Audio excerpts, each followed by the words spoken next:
What's up? It's your man, Marv Glover. And the diligent, vigilant, meticulous, sagacious, conscientious, analytical, methodical individual, the chiseled Adonis. And welcome to the Hold My Nuggets podcast, here where we talk 50% sports, 50% real shit, 100% of the time. And if you don't like that, you can hold my nuggets. Suck my dick. Welcome to episode number 16. I think you stumbled a little bit. When you little bit on the meticulous. Yeah, you know. I didn't have too much water today. Okay. So, it's kind of dry up there. So, I still got it out, though. Got it out, though. How you doing? How was your day, brother? How's everything going? A lot. We was talking about it a little bit off the air. You got a haircut. This is a big deal for you. Is it? You get a haircut once every 4 years. So this is a step in the right direction. You heard the wrong time for it. It's once every 4 months. Why the haircut so spaced out? If you God, that's not that difficult to figure out. I'm broke, baby. I ain't got no money. A haircut's only like $15 to $25. Precisely. Had it been about 7, we'd be good. Okay, so 15 is out your tax bracket. Ridiculous. Do you pay taxes? While we're here, it's not like I'm wearing a mic or anything like that. Right? We're on the topic of that's a tough question to ask. I plead the fifth. Okay, there you go. I got an email about student loans as we speak. And you gonna pay those, right? Nope. So, baby, what we talking about here? We talking about this haircut. You look good. I got a beanie on. I don't do the beanie look. Why don't you take the beanie off? Well, because the people who take can the see, beanie off. No, it looks bad. I'm trying to say, does it? No, I have no hairline. When I don't. Well, your facial hair kind of look like pubic hair right now. Well, you know what? I didn't brush. I should have brushed. You know what? I should have brushed my shit, because when I don't brush it, it looks a little. It's patchy. It's very patchy. It is patchy. Well, it's a work in progress. It's like a crop circle. There's a lot of space that's in between. But let me tell you something. It's not that far from yours, right? Well, I'm on my way. There's a little bit of a difference. Like if you see over here, you clean shaven. There's no patches that's there. If they look at my beard, the only patch is like right here. I like how the person who designed this, they gave you like a little fade, like un pequeño fade, like in the corner of the. I don't know what you just said in that language, but I can tell you that much. There's a small fade. Yeah, a miniature fade over there. Or it's either that or you're balding in that area. Perhaps. Maybe. Perhaps. On the photo, though. On the photo. In real life, real life, I'm good. In real life, you look good. Thank you. As for myself, let's talk about my beard. I don't know what to do. I don't know if you did anything. I know your brother, y'all both got natural beards or whatever. Yeah, it just grow. It just grow. But my father never grew a beard, so it's very confusing. Oh, is he incapable? No, he's not incapable. I'm not growing no beard. This is not his life. Beard is for bums. So I'm like, all right. Yeah, my dad has a very convoluted thought of how life works. Your dad only has a mustache, right? Yes, he does. Only a mustache. Yeah, but usually I rock the mustache with the little chin strap because that's what's full, right? If I grow my beard out, clearly I look homeless a little bit. You understand? A little bit. But this is the best that it's looked. I'm gonna give it some time this time, because usually what happens is I let it grow for a little bit, and I get discouraged by this. Like, you wasn't at the last monthly comedy show. I wasn't able to make it. Someone in the crowd actually called me. She had called me out. But I called her out and she called me out back. Like, I just actually. Oh, so you mentioned her mustache and then she came back at you. Well, she had a mustache, but I didn't mention it. What happened was I was just. So wait a minute. You mean to tell me you was on stage? Yes, I was. At your monthly comedy show. Don't be afraid to laugh. Well, I can't even promote it because we're changing, but that's a whole different thing. Oh, you changed the location? Yeah. Oh, wow, this upcoming month. Well, no, we're not going to have one this month. We're going to have one in January. Oh, okay. All right, fair enough. We're talking about like 5 different things. Yeah, we are. But I'm just curious how you were on stage. Yes, I was. Hosting my monthly comedy show. Hosting your monthly comedy show. With my co-host, Mike Logan. Yeah, and you spotted at the V-Spot restaurant every second. Well, that did take place at the V-Spot restaurant every second Wednesday of every month. And you spotted doors open at 6, shows that starts at 7. And it's free. And it's a vegan restaurant. We have live band, comedians from all across the country. But now you can go. Yes, go ahead. And you spotted a harlot in the crowd. Oh, yes. With a mustache. Not thick, but she had it was a little. A mustache nonetheless. Yeah, not as good as mine, but it was. It's like looking at like poop streaks inside of an underwear. I mean, regardless if the entire underwear is brown or if there's a little streak, it's poop streaks. Yeah, there was a mustache there. So if she had a mustache there, you mean to tell me, and you know me. Yeah. Oh no, you're savage. You didn't mention the fact that this lady came in right looking like Steve Harvey in these streets? Like, what was going on? Well, what happened was, brother, I asked the crowd. I was feeling myself a little bit because I had just brushed my beard.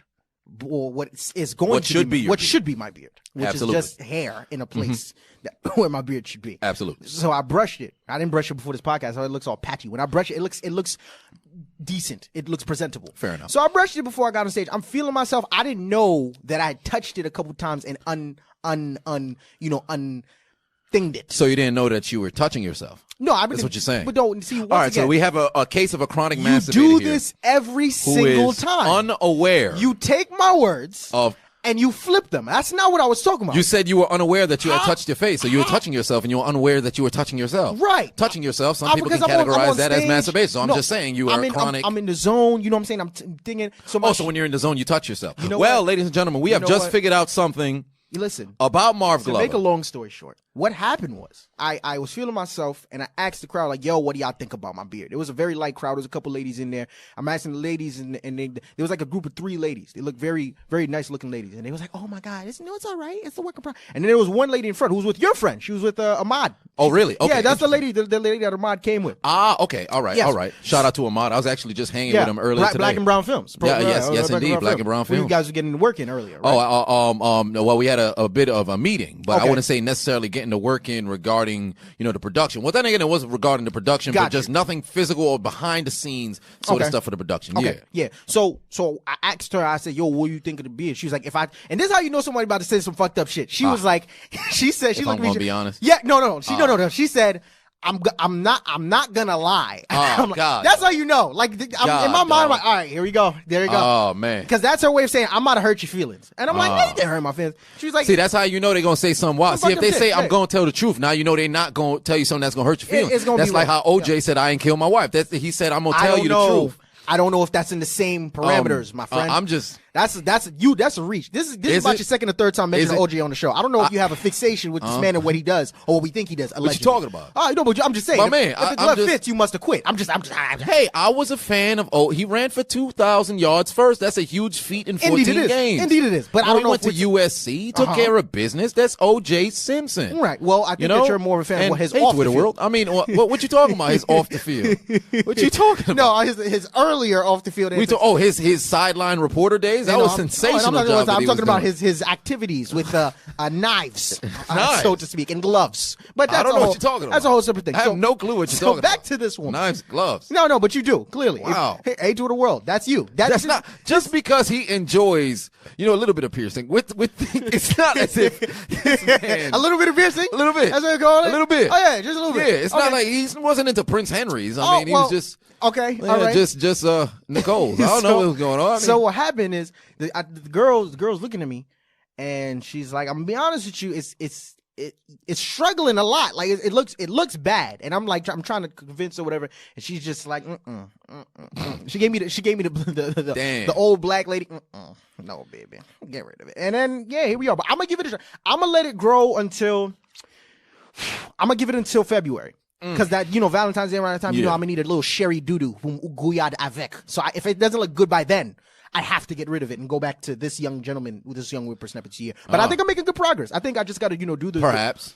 Get some oils, right? Maybe some biotin. I heard about biotin, all right? Drink some milk. I don't know. I got to figure it out. I got to do something. I got to engage some of the activities that you engage in. Eat some bobot. I don't know, but I'm gonna figure it out. Where'd this come from, man? I'm just saying.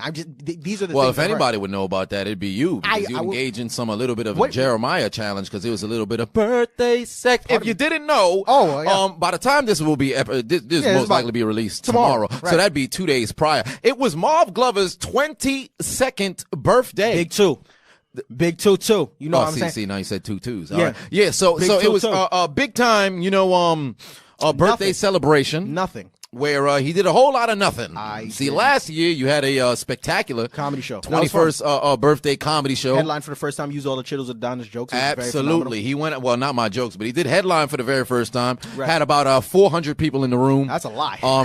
It was packed out. It was funny. I paid every single person to show up, and they did. They were all paid actors. So you're saying you got money? All right, so that's nice. I'm broke. But regardless of what transpired, he had a ton of people in the room. It was so packed to where people were sitting on top of people. Okay.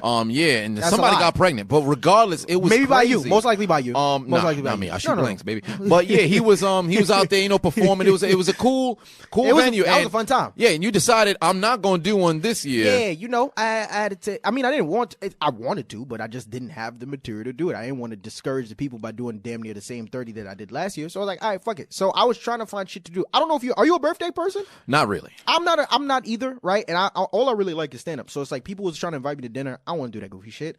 People were trying to I don't know. It really was just like dinner or what else? Like skydiving or some goofy. Skydiving. Skydiving is interesting. Mm-hmm. I don't have skydiving money. But skydiving in November is a little November. Yeah, it was a suggestion. It was just a suggestion. At least you won't hit any birds on the way down. Well, I might catch frostbite and pnomounia. Well, that too. Time. Yeah, might freeze on the way up. Yeah, it's pretty bad up there.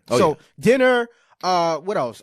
Somebody recommended like bowling. Bowling is the stupidest shit. I like bowling is trash to me. Mini golf, all this other goofy shit. And I'm just like, bro, I'm gonna just stay home. I just stayed home and did work. I did, and then that was it. But here we are now. You know what I'm saying? Yes, your boy's 22, big 2-2, everything 2. You know what I'm saying? You know what's good? You don't know what the number 22 stands for? A running back that my team used to have, Big Emmitt Smith, Big E Smith. Yeah, Big E Smith. Had to bring him up. That 22 special. That 22 different. I might just wear 22 next episode. We don't know. I'll tell you what a 22 is. Yeah. A 22 is a gun. Oh, well, don't do that. Why when you shoot a gun, what happens when you shoot a gun next to your ears? Your ears start ringing. Your things start ringing. You know what else rings when they're close to your ears? Oh, no. When a goddamn helmet hits your head. So let's talk about how do you come up with these segues? How did that was off the top. What happened last Thursday Big MG. night? Big MG. Where we had an AFC North battle where my Pittsburgh Steelers got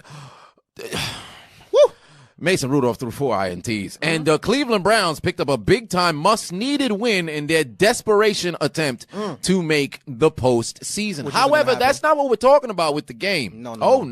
What we're talking about is what transpired with under 10 seconds left to play, where Myles Garrett decided, hey, I'm going to go to Dave & Buster's, but I'm not physically going to go there. I'm going to go there on the field and play a little bit of whack-a-mole on Mason Rudolph. I mean, this was just an intriguing situation. I made a video about it. I saw individuals who didn't really understand where I was coming from.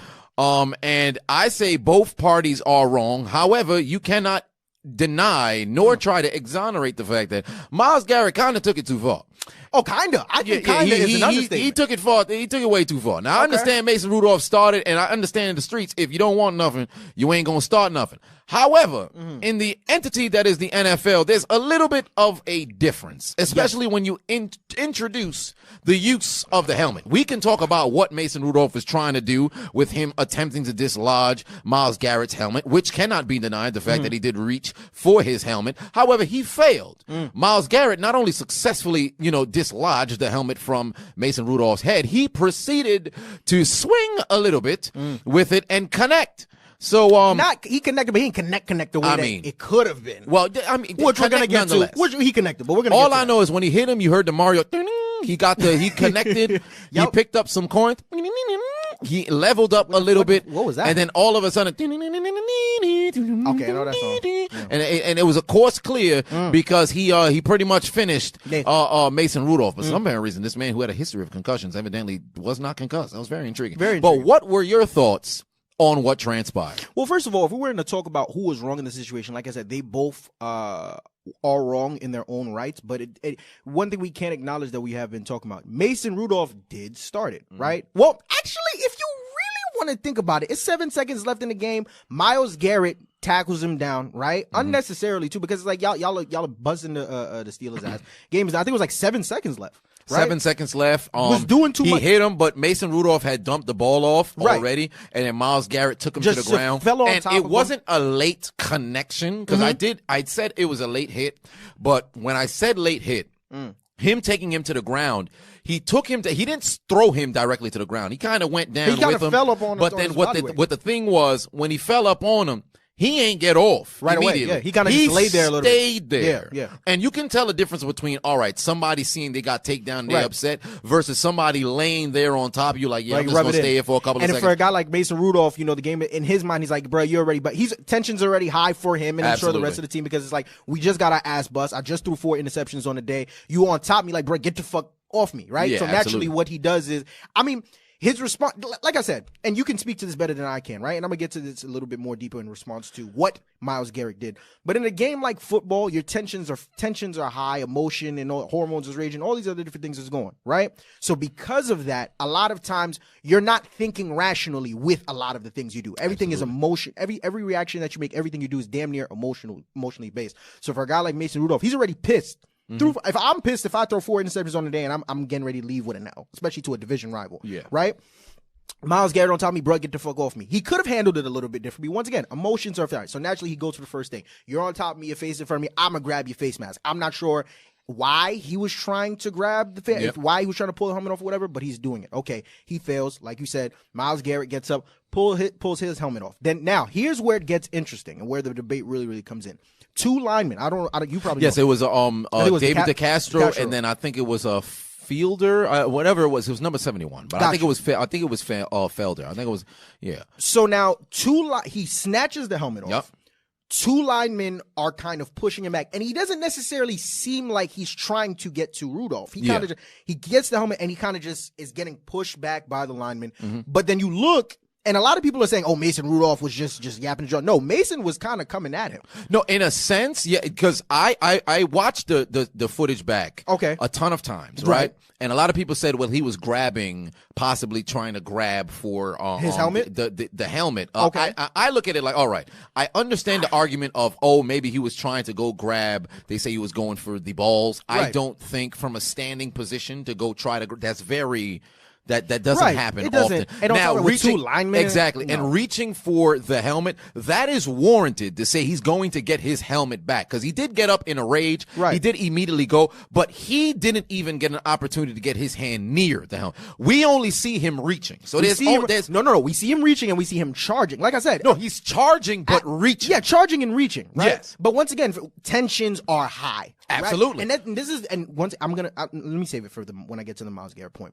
So tensions are high and he's reaching. But for a guy like Myles Garrett, we don't know if he's seeing red. We don't know what's going on. All you know is from his point of view, you have to understand there are two linemen holding you back. Yep. And you have the quarterback of the opposing team that's coming at you. Whether he's trying to reach for the helmet, whether he's trying to throw a hit, we don't know what, but he's coming at you. If I'm in that situation, let's just strip football terms. If you're coming at me and I'm heated, I don't care if I have a knife in my hand. I don't care if I have a vase in my hand. I don't care if I have a football, a brick. If it's just my bare hands, I'm going to swing at you to protect myself, right? Now, in no way, shape, or form, and me saying that, am I trying to take away from what Myles Garrett did? Mm-hmm. Because it's absolutely deplorable. I mean, when you think about it, Mason Rudolph could have died that night. Do you understand what I'm saying?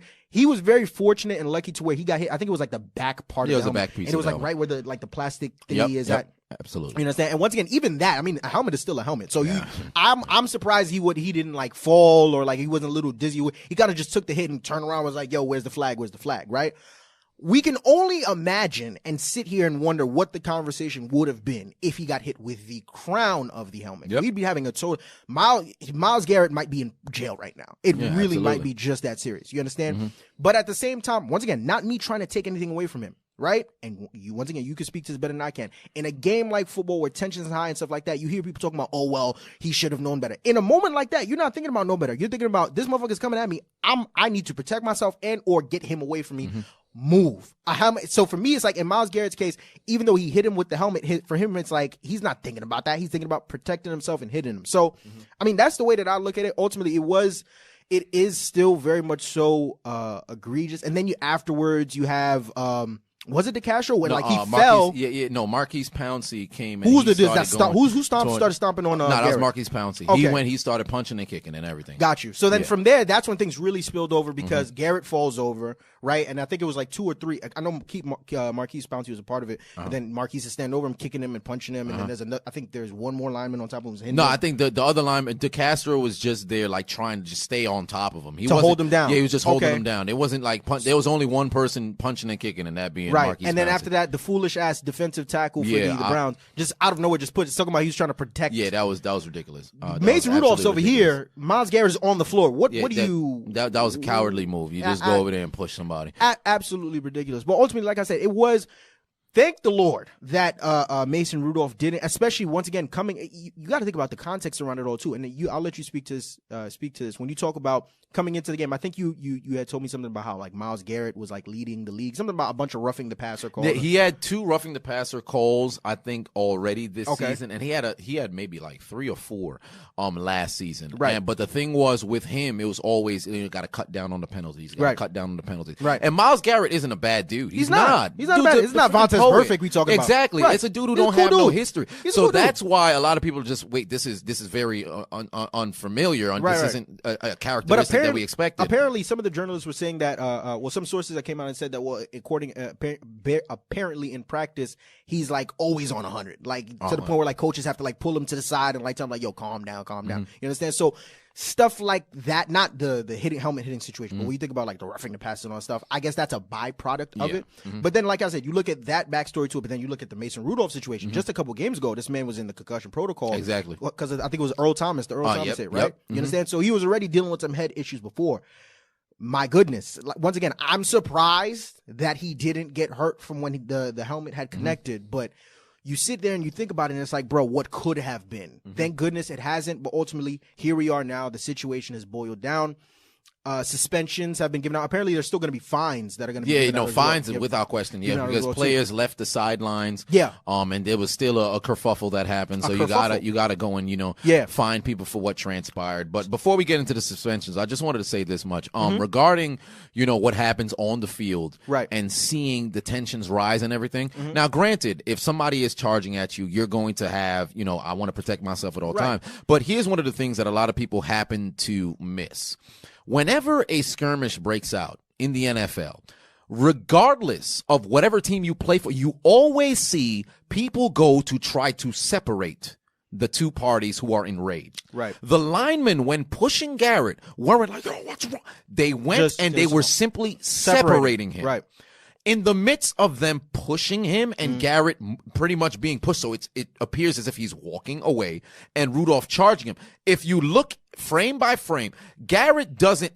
He has the helmet. It's not like he just looks away like he's not. It's as if he's looking for Mason to hit him with the helmet. Not to hit him with the helmet, but just to see where he's at. But just to see where he's at. Okay. And immediately swing it and throw the helmet. I'm not to say that you're supposed to just be in complete control of your emotions because, granted, somebody tries to twist the helmet while it's on your head. There's a lot of neck things that are there. Right. Now, I don't know if Mason's initial plan was to try to dislodge the helmet. The way that it looks while he was doing does come off as that, because sometimes when you're trying to shove somebody's head and you push their head, there's already an issue with that nonetheless. But there could be things where your hands can get lost. I'm not saying he wasn't trying to grab his helmet because there's a high probability that he was. But since we're living in the realm of what ifs, he did put his hands on the helmet, so nonetheless you do that, right?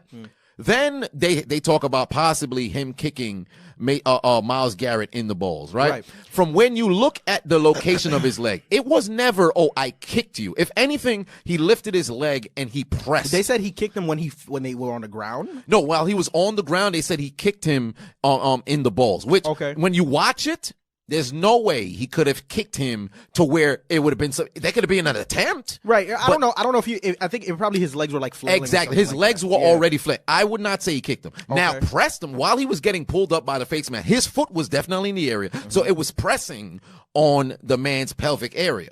But it only got pressed in that spot because he's being pulled up. Right. If anybody puts themselves in that position, and this isn't a biased Steelers fan talking. Right. You just calling it. I'm calling it as I'm watching it. So while he's pulling him up, and then takes and dislodges the helmet. It should have ended right there, right? And a couple of people brought a couple of clips to me where you had a Richie Incognito got hit in the head with his helmet in a preseason game a couple years back. You had Lyle Alzado in the 80s while playing for the Raiders. He threw a helmet at somebody, but when he threw he dislodged the man's helmet and threw it at him. It hit him in the chest, right? Nothing in the head.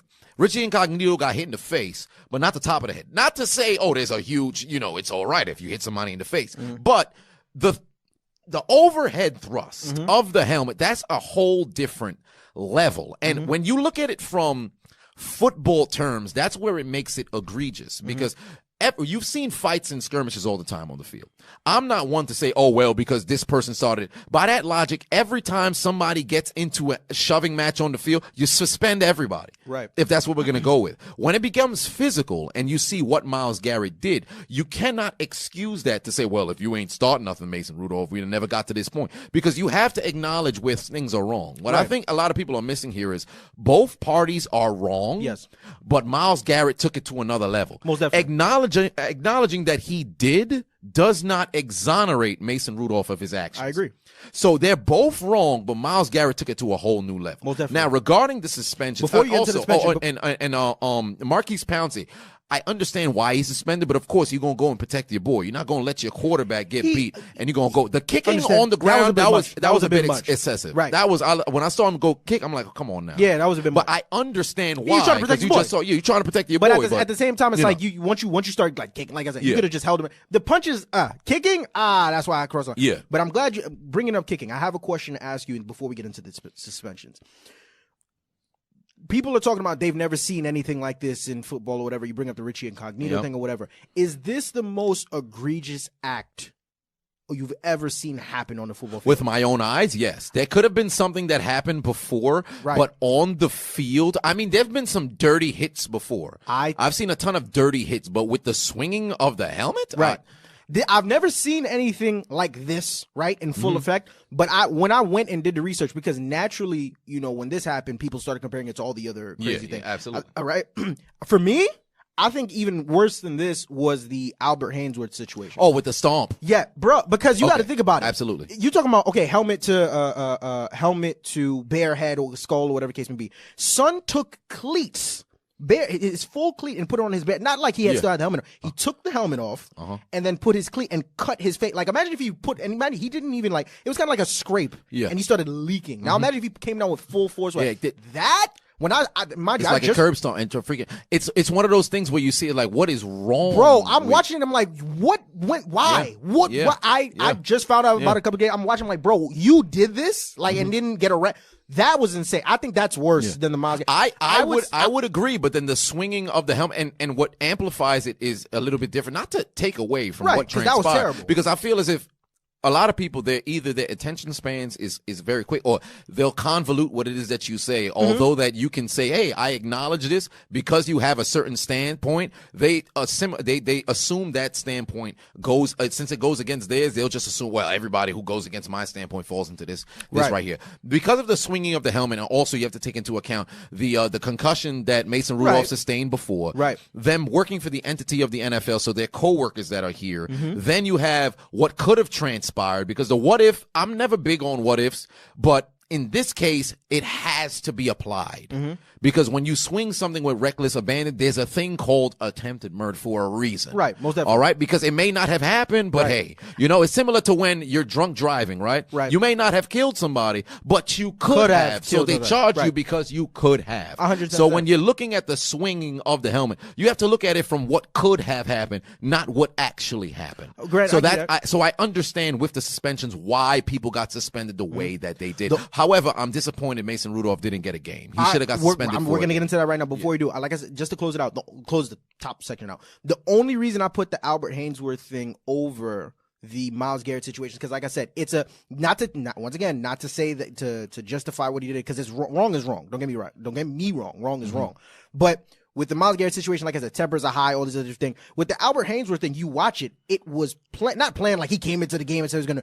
No tempers were high, nothing. Son purposefully took the helmet off and put cleat to head. That, for me, and he looked, it's not like he did it and tried to be sly. He looked at him white. I've never seen anything like that. Was terrible, but it is what it is. Now, as for the suspensions, like you said, Myles Garrett out, he has been suspended indefinitely, right? Which essentially what we think is going to happen is he's obviously done for this the rest year, of the and he season. got to appeal for next year. Maybe next year he'll probably get a couple games. We don't know, right? Your boy DeCastro 3 games. No, DeCastro's still good. Pouncey 3 games. Sorry, I got Pouncey 3 games. Pouncey 3 games. The D-tackle who pushed Mason at the end, one game. And then who else? I think that was just it. And then both teams got 250. Yeah, they got fines. Right? Yeah. Now, what are your thoughts on each individual fine? What would you change? What would you how are you feeling about all of them? What's your stance? I agree with everything, but with the exception of Mason Rudolph getting a game. I think the defensive tackle who pushed Rudolph should probably get 2 because that had nothing to do with nothing. Okay.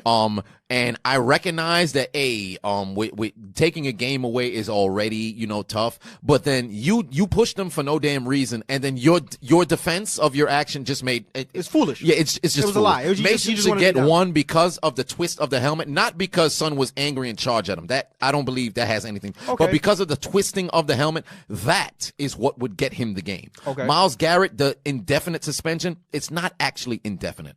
Don't play semantics with the words. It's not, you'll never play again. No. You'll have an opportunity to appeal. It's just like whenever you break the three times rule with the marijuana or the drugs and everything, you still can apply for the appeal and get an opportunity to play again. So I agree with all of the suspensions. Pouncey getting 3 games, I agree with that. He should be able to appeal. It'll probably come down to 2, maybe even 1. Maybe. For Myles Garrett being gone for the rest of the season, I agree with that, given his thing. And he'll most likely come back next year. They'll probably give him like 10 games or something like that, or probably 6. Games? I think they might. Who knows? Might be a lot. They might.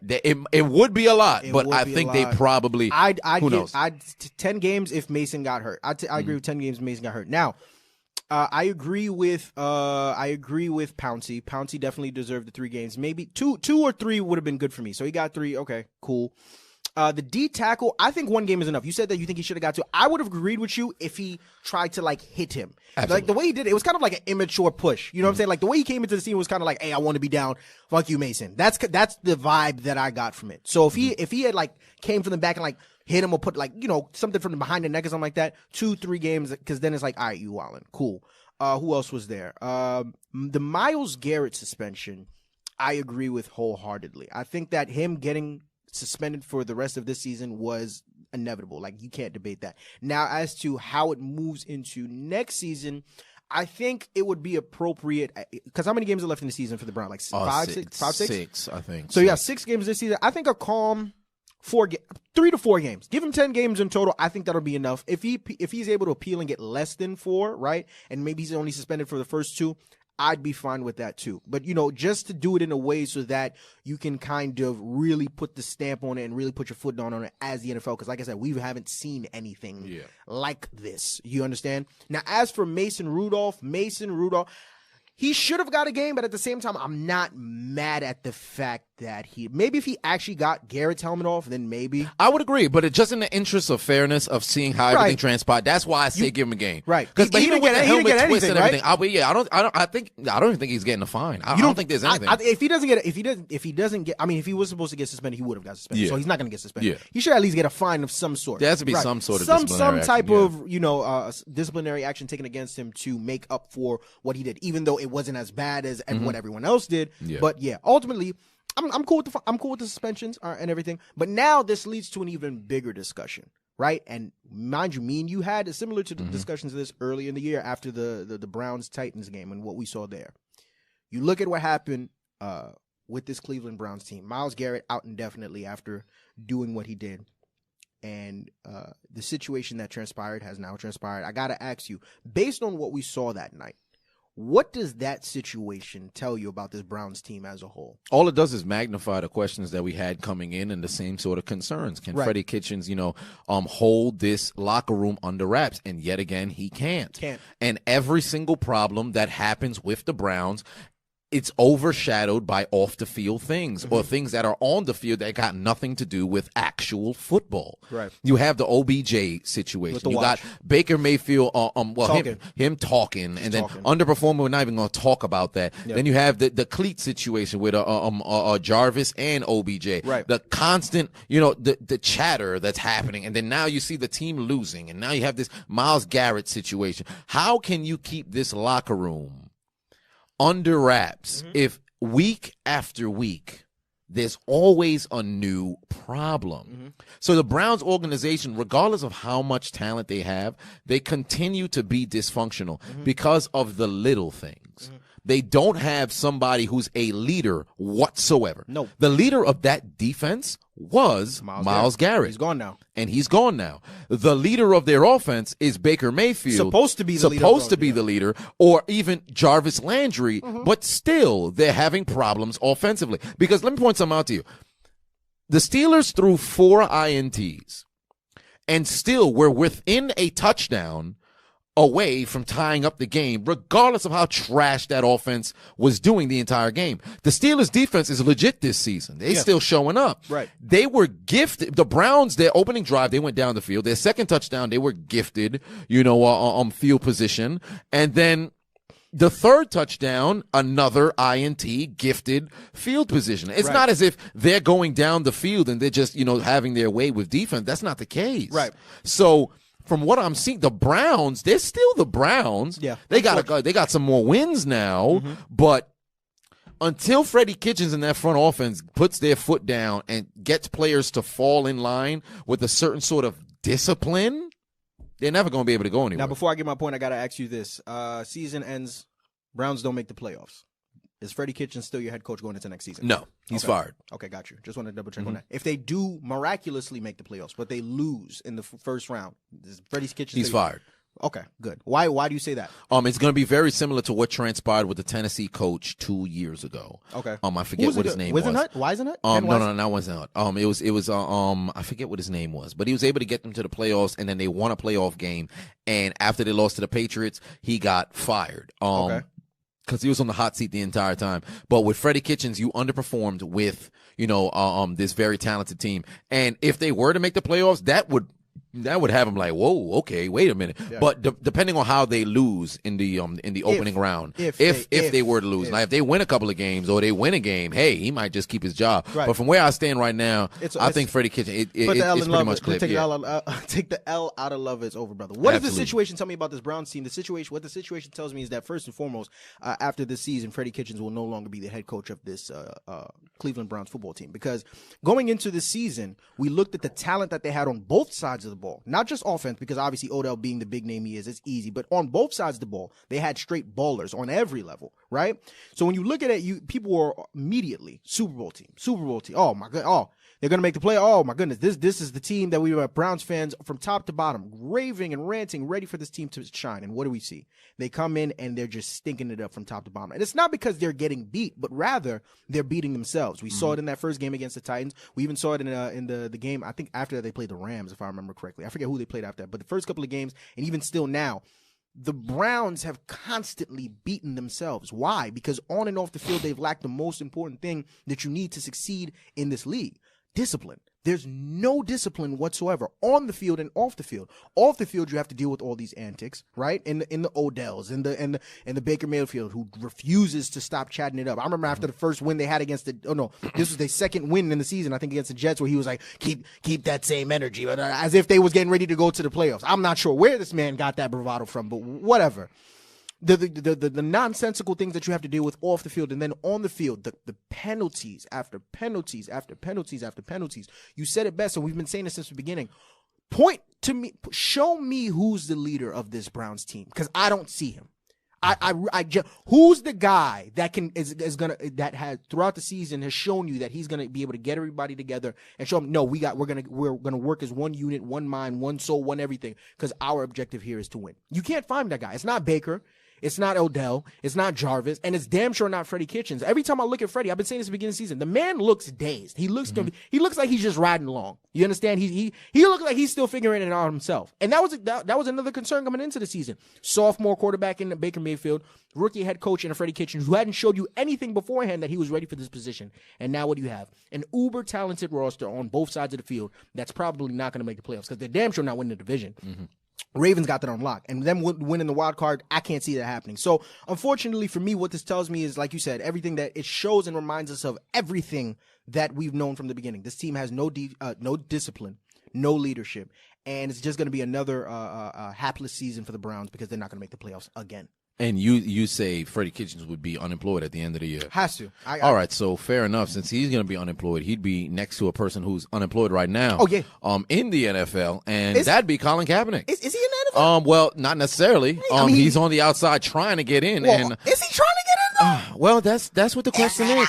Because I'd like to know, what were your thoughts on this Kaepernick situation? Whoa. And do you think that he ruined his chance getting back into the NFL? Before I get into it, why don't you let the audience, for the few people that may or may not know, what exactly is the Kaepernick situation, if you could please enlighten us?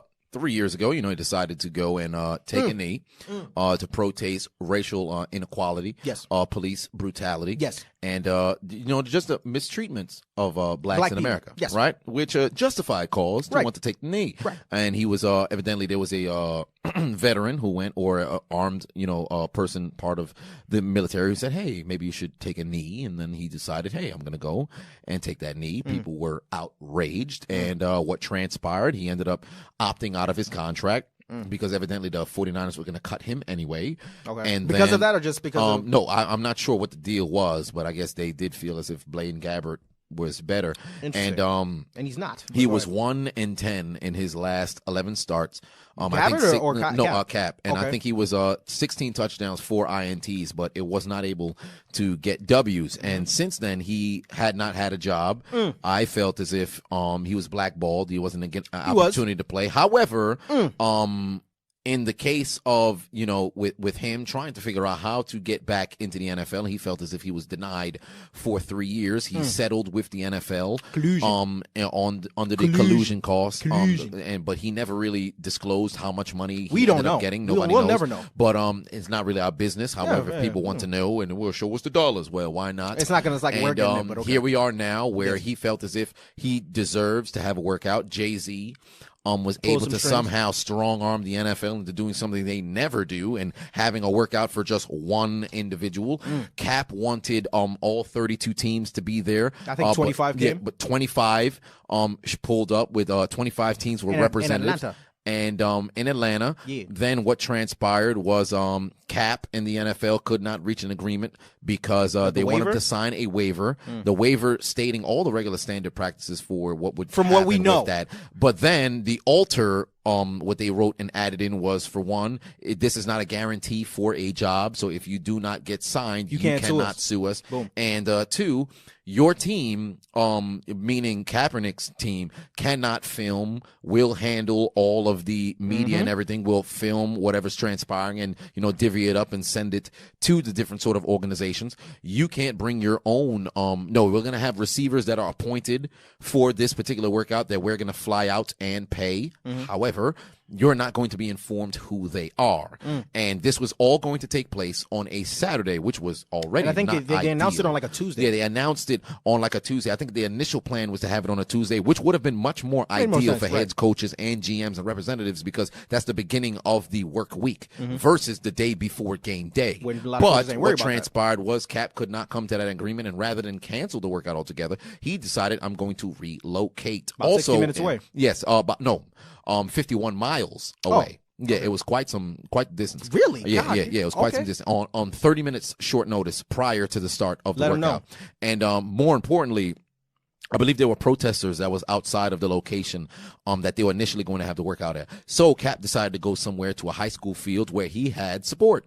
About 200 supporters of his who were there with "I'm with Cap" shirts, or I should say jerseys, know your right shirts, all those different sort of things. And more importantly, you can't just pull up to a practice field. Oh, he had to plan this. And you must have already planned this. Oh, yeah. So you did especially this if there's already people there. Yeah, and then you pull up Kunta Kinte shirt, all the other stuff. Yeah. But still, all of this coming from when you were calling, the NFL, slave owners and everything else like that. But you're still trying to get a job. But we're not talking about that right now. We will. But that is what the Kaepernick situation was. And ultimately, him finishing the workout, denying interviews and he just gave a statement at the end. And he just gave his statement, spoke with his people, and then that was pretty much the end. And now here we are to this point. How do I feel about the Kaepernick situation? I'm glad you asked, my friend. Well, if I had one big takeaway from this, it's simple.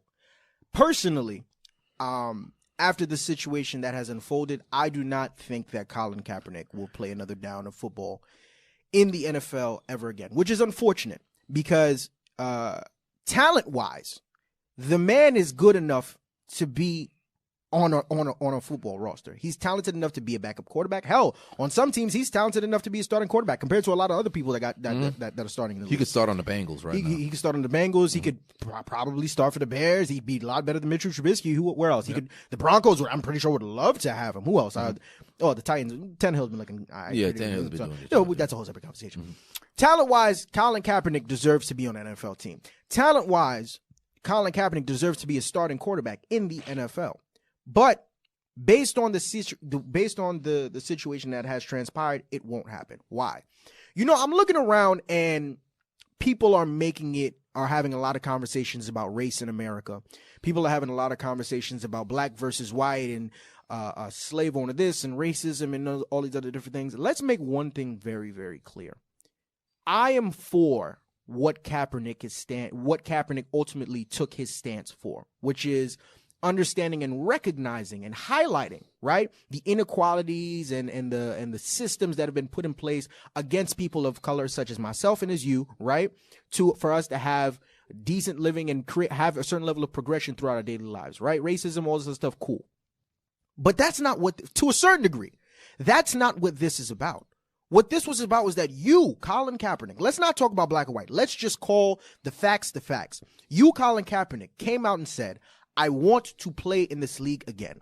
The league clearly does not want you to be a part of them. They made that very, very clear. That's why you had the whole collusion case and all those other different things. You blackballed the whole nine. We understand and we recognize that. Jay-Z becomes a partner, strong arms them to give you the workout. You get the workout and you decide, actually, we're going to do it this way. The only thing that he did that he stood for that I kind of agree with is having his own receivers. Absolutely. That's the no, and also being able to take the workout. I'll give you that. Right. And I agree with him having his own receivers. Right. I 100% back him agree with that. Right. And his own film and right. being able. But these are things that could have been handled before. Because as we're gonna get into all of that. But as a quarterback, it's like you're not finna just throw me some receiver. For all I know, what if they fuck around? That's one argument that he could have made. Well, how don't I know you paid these dudes to be fucking around on the routes and all this shit, and they're gonna be looking bad. And on top of that, it's a certain chemistry that comes with the quarterback and the receiver. So that I understand. Being able to film your workout. I mean, if you're gonna film, why can't I also film? I don't get it. Right? Cool. But let's stop. I'm not trying to not have the conversation about race and all this stuff, but I think that people are trying so hard to make that the focal point of what this is. And for me, it's not. The man wants to, let's not even talk about, a man wants to work at a place. A place does not want the man to work there. Someone else gets involved to set up a situation to where the man has an opportunity to get a chance to work at this place that doesn't want him to be there. And the day for that opportunity, for him to seize that opportunity that he claims he so desperately craved these past 3 years, he decides, I'm going to do it my way. It doesn't work that way when you are an employee trying to work for an employer. The fact of the matter is, in the capitalistic society of America, an employer says jump, you got to say how high. It sounds fucked up, but that's just the way that it is. And if you, Colin Kaepernick, are so insistent, and mind you, this is a point that I made before. Cap, clearly the NFL doesn't want you to be a part of them, but you want to play football, right? CFL, AFL. If football is really what this is about, you have other options, but no, you want to play in the NFL. Okay, cool. But if you want to play in the NFL, you got to show me. And what he did Saturday showed us that evidently that's not the case. I'm not sure what the fuck is going on, because you got the opportunity that you said that you were denied the past 3 years. You did your own thing. I don't want to hear any more talk about, well, I've been denied. No, you got the opportunity. They didn't even want to give you in the first place, and you blew it. That's how I look at it. What are your thoughts? I agree 100%, because I look at Cap like this. This has been a sham from the start. Once it turned into me, I've been denied, I've been this, because it changed from what the initial cause was. Right. Because it was all supposed to be about police brutality and right. Now it's become about, yo, I'm Cap, yo, I'm denied, yo, I should be here, yo, this. And we've already agreed. You having the collusion case and the NFL settling with you shows that they acknowledge they were wrong. Right. You had a chance here. And you going back doesn't necessarily mean that you're bootlicking per se to get this job. Right. I understand you also want to control the narrative, but you can't sit here, sue this entity, call out this entity, call them slave owners, and then apply to be a slave. Before you even finish, we haven't even started talking about, once again, his team. His girl, Nessa. I think there was a situation where there was some rumors that came along that he apparently, around the time in the early stages of his, he had got like 5 offers from like 5 teams. Yeah, he did. She started. Their team denies and say that they never got an offer. Yeah. But then I remember vividly that around the time, something with the Baltimore Ravens where she had put out a tweet and it was she started chatting. It was a picture of Ray Lewis hugging on the owner, and then like she put it side by side with the clip of Django with DiCaprio and Samuel Jackson. Right? Then you have a guy like Eric Reed, which the Eric Reed thing, I think in this entire situation bothers me a lot, because you have Eric Reed from when Cap first got, when he was first rallying for Cap, then when Jay-Z gets his gets the opportunity to work with the NFL and he's calling him despicable. I really don't understand what Eric Reed's point. How can you sit here and go as hard as you can going against the NFL? You still play, I don't get it. You still play for the NFL is despicable. Oh, these owners, Jay-Z's. you collect a check from them every single week. I don't get it. Kaepernick, I've been denied 32 years. For me personally, once again, strip football. If I want to work somewhere and they don't want me to be there, I don't want to be there no more. It's really black and white. So for me, it's like you saying one thing, well, I want to play football, NFL, no. Yeah, slave owners and that. I don't get it. And then for that, and then on top of that, I don't want to bring First Take into it, but then you have like people like Stephen A. Smith or whatever that's coming out and highlighting it. Like if you pay attention to like these sports shows where they're talking about it, right? More specifically First Take. You have a guy like Stephen A. Smith that's highlighting stuff, like saying exactly what I'm saying, verbatim. Mm-hmm. And then you have a guy like Max Kellerman that come out and not necessarily addressing the topic directly in a way. He's kind of just talking about the historical. He looks at it from a moral standpoint, but ignoring the reality of the situation. And then what bothers me about that is you go on Twitter, you go on all social media. Max Kellerman, welcome to the cookout. Max Kellerman, that man, Max Kellerman is blacker than Stephen A. is a coon, Uncle Tom. What? What? And and I don't want to sidetrack, but that's one of the things that really bothers me about our community is that whenever we have a disagreement or someone doesn't, it seems like someone is saying something that's out of line with what we want our ultimate agenda to be. Instead of sitting down and having a discussion, he's a Uncle Coon, Uncle Tom, or whatever the case may be. But the minute a white dude comes out the wazoo and says, you know what? Black people are disenfranchised. Oh, bravo. Oh my goodness! Welcome to the good guy. And you know what bothers me the most is when they say they disagree, they never explain why.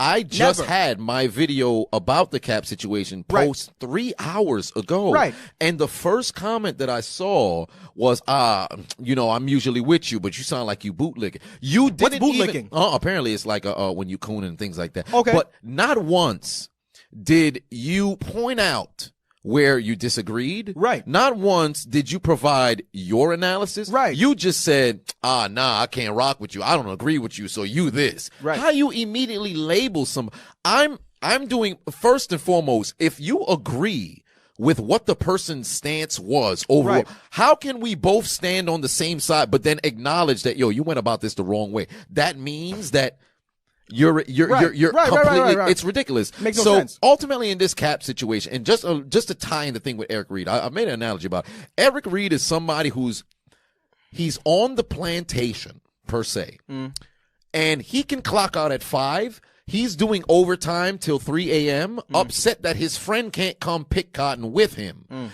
and literally refuses to leave. It makes no sense. I don't get because they don't. And it's one of the things that, and I understand you want leverage, and everybody should aspire to have leverage, right? And not have an entity have leverage over you, right? However, if you're gonna buck, do it from the inside. And I constantly tell people this: the best way to defeat a system is from the inside, not the out. If you want to beat it, go infiltrate, become the virus from the inside, and then destroy it. Don't sit from the outside when you're not even a unified front at that. Right. And just sit over here and continue to go. It makes no sense to me. Right. And with the Cap situation, if he did all of this, right, and was playing in the CFL, in the AFL, in the MFL, in the upcoming XFL, if he did all of this but not playing in the NFL, I am with you. Right. But because you're still trying to go back, right, it's ridiculous. Not saying that you're not justified in, wearing the kunta and feeling how you feel, but you're calling these people slave owners. Openly, but still asking for them to give you a job. You're not going to spit in my face and I'm going to offer you a contract. That doesn't happen. Doesn't make sense. We need to freaking acknowledge the reality of this. And it's enraging because people look at it from, as Max Kellerman would do, from the morality. Which nobody's denying. But also juxtapose it with the reality of the situation in that, once again, strip away everything. I'm not even talking about football. It's just the reality of any situation. If you are a person that is looking for employment at a certain location, there are certain rules and regulations and just commonsensical things that come along with it. And the truth is that if I'm the NFL, I don't want you to be here. I've made it very, very clear. The owners that also work here have made it very, very clear. And Colin Kaepernick, we understand and recognize that in no way, shape, or form do you plan on pushing your principles and those are the things that you stand on to the side in order to play in this league. Okay, cool. the same way that we acknowledge that is also the same way that you have to also acknowledge that the NFL has made it very, very clear that they don't want you. So because of that, you get this rare golden opportunity. I'll go as far to say if Jay-Z didn't partner up with the NFL, I don't know. I don't Probably think not. This never going to happen. Because remember, we talked about this before. Yeah. Me and you both agreed. He's not going to. How? How is it going to happen? I think this was before the Jay-Z thing. Uh-huh.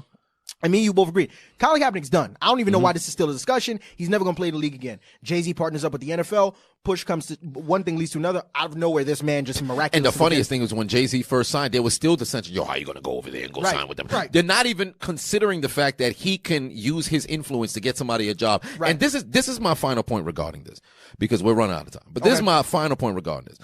With Cap, let's just say he got signed. Mm-hmm. What happens then? You get signed, right? You get signed. Mm-hmm. You get on a team. Mm. If you play bad and get cut, do you now acknowledge the fact that the NFL gave you a chance, but athletically now you blew it? Level, right. Is it going to be, well, I've been going for 3 years. Now, if he goes and he flourishes, phenomenal. That's phenomenal. Great. You prove them wrong. Right. If you get the job, you're now on the bench, right? Because you're going to have to start as the backup quarterback. And then when something goes awry, you get your chance and then you go. Right? But what is the end game here? Because if the end game is for you to have a job, this entire thing was unilaterally selfish in you getting a job there. It had nothing to do with the external stuff. If he gets that job and now he's just employed, so we're all riding with him because we want him to be employed. That was it. We just want his son to have a job, collect a check, just be on the sidelines and just be a part of the NFL. What is the end game here? Right. Because there's no end game. And even with the protests and everything, it was just, we raising awareness.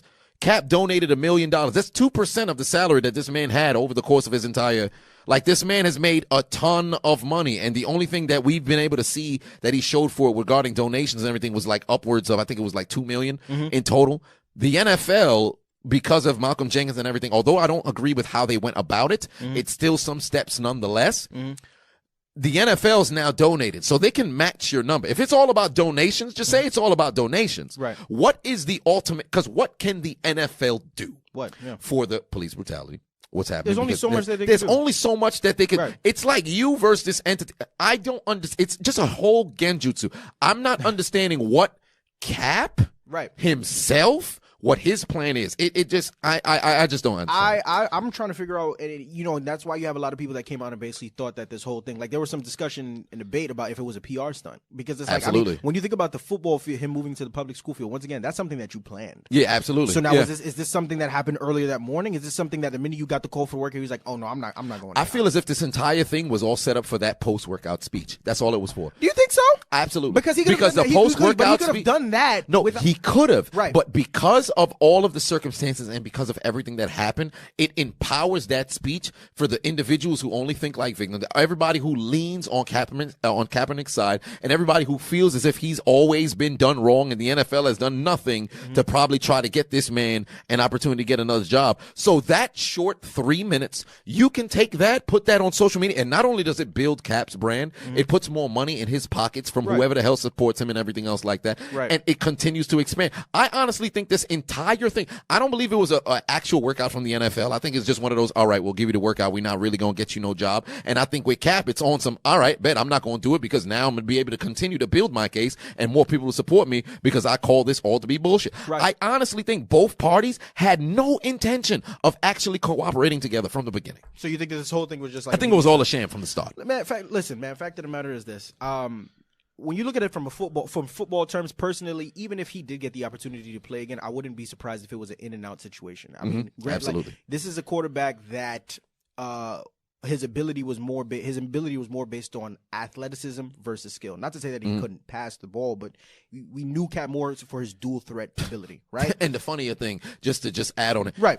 We continue to ignore the fact that this man was not some elite. Oh no! I was gonna get there. I was gonna get there. You get there because it was really just a year and a half. Right. But once this is a quarterback. Once again, not to take anything away from him, but we're just calling it as it is. A guy whose ability was more based on his dual threat, right, action versus his passing ability. And then when you go back to it, when you look at the stats, I mean, it's not like when Cap was in the league, never made a Pro Bowl. Never. I mean, I'm looking at this. I think it's like 14-6, 20 touchdowns today. Cap has never really had a year where he's like, okay, that's the guy. You understand? He did help lead the 49ers that one year to the Super Bowl against the Ravens. But the truth is that he was never really that dude. And so now you take a guy whose game was based mainly on athleticism. You remove him from professional. I know he was talking about, I train every single day, 3 hours for 5 days a week. You could stay away from the game for 3 years. I'm a little iffy on your ability coming back into the fold of things. And now you put him into the like what really would have happened with Cap football wise? It's a question that needs answers. But truthfully speaking, it doesn't seem like we're gonna get them. But ladies and gentlemen, that concludes episode number 16 of the Hold My Nuggets podcast. As per usual, I am your man, Marv Glover. And the diligent, vigilant, meticulous, sagacious, conscientious, analytical, methodical individual, the chiseled Adonis. And this is the Hold My Nuggets podcast where we talk 50% sports, 50% real shit, 100% of the time. And if you don't like that, you can hold my nuggets. Suck my dick. Thank you. Good night.